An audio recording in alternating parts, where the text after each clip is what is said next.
Hi అండి, welcome to భాగ్యమా foods. ఈరోజు మనం ఎంతో రుచికరమైన కాకరకాయ ఫ్రై ఎలా చేయాలో చూద్దామండి. ముందుగా మనం కాకరకాయ తీసుకున్నాం, కట్ చేసి పెట్టుకున్నాం. దాంట్లో పసుపు వేసుకున్నాం, ఆ తర్వాత ఉప్పు వేసుకున్నాం. ఈ రెండు వేసిన తర్వాత ఈ మొత్తాన్ని కూడా కలుపుకోవాలి.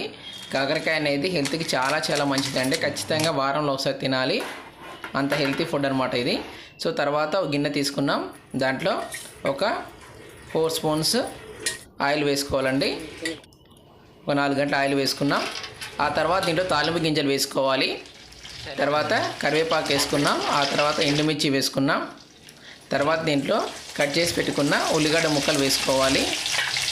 చూసారు కదండి, ఉల్లిగడ్డ మొత్తం వేసిన తర్వాత ఇంతకుముందు మనం పసుపు ఉప్పు వేసాం కదండి, వాటిని మరోసారి గట్టిగా స్మాష్ చేసి రసం మొత్తం పిండేసి తర్వాత ఉన్న వాటిని దీంట్లో వేసుకోవాలండి.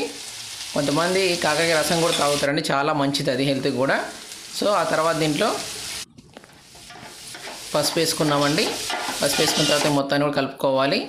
తర్వాత కలుపుకున్న తర్వాత దీంట్లో ఫ్రెష్గా పట్టిన అల్లం వెల్లుల్లి పేస్ట్ వేసుకోవాలి. అల్లం వెల్లుల్లి పేస్ట్ కూడా వేసుకున్నామండి. ఆ తర్వాత ఈ మొత్తాన్ని ఈ విధంగా కలుపుకోవాలి. చూశారు కదా, ఇలా కలుపుకున్న తర్వాత దంచిన వెల్లుల్లి రెబ్బలు చూసారు కదండి, అవన్నీ వేసుకొని మొత్తం కలిసే విధంగా కలుపుకున్నాం. ఆ తర్వాత దీంట్లో కారం వేసుకున్నాం, అదేవిధంగా ధనియాల పొడి కూడా వేసేసాం. చూసారు కదా, కారం ధనియాల పొడి 2 వేసుకున్న తర్వాత మొత్తం కలిసే విధంగా కలుపుకున్నాం. అంతే అండి, ఎంతో రుచికరమైన వేడి కాకరకాయ ఫ్రై రెడీ అయిపోయింది. ఓకే ఫ్రెండ్స్, ఈ వీడియో మీకు నచ్చితే లైక్ చేయండి, షేర్ చేయండి, మన ఛానల్ సబ్స్క్రైబ్ చేయడం అస్సలు మర్చిపోవద్దు. Thank you so much for your support.